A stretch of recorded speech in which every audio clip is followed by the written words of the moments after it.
It is looking like we are back from the brink of a full-blown trade war, at least on one front. An agreement has been struck by the United States and Mexico, which will see the planned tariffs that the United States was going to impose on exports from Mexico into the United States for 1 month. Now, the agreement seems to be that Mexico will provide 10,000 troops up to their border with the United States, and they're supposed to be involved in helping to stem the flow of illegal drugs from Mexico into the United States, particularly fentanyl. In reply or in response, the US part of the bargain will be that they will help to stem the flow of weapons from America into Mexico. So this is a deal that was done by United States President Donald Trump and his Mexican counterpart, Claudia Sheinbaum.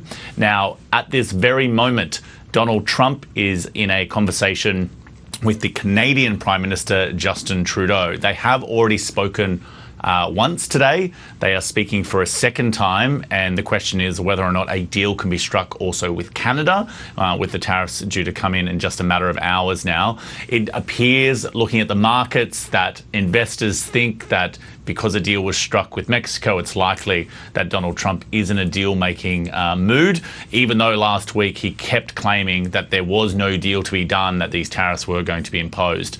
But speaking from the Oval Office a little earlier, Donald Trump seemed to indicate that, yes, he loves the tax revenue that tariffs can provide, but he also likes its ability to get people to do what he wants. Tariffs are very powerful, both economically and in getting everything else you want. Tariffs for us, nobody can compete with us because we're the pot of gold. But if we don't keep winning and keep doing well, we won't be the pot of gold.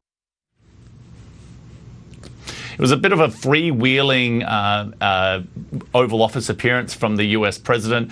He also had a couple of billionaires in attendance, including Australian media mogul Rupert Murdoch. It wasn't clear exactly why Rupert Murdoch was in attendance, but also part of that press conference, media conference, was Donald Trump signing an order for a new US sovereign wealth fund, which he said potentially could buy a stake in the social media app TikTok. Now, when Donald Trump kept referring to the idea that the United States would take a stake in TikTok, we assumed he meant that an American company would be an owner, but now it appears that he thinks the United States itself could potentially take a stake.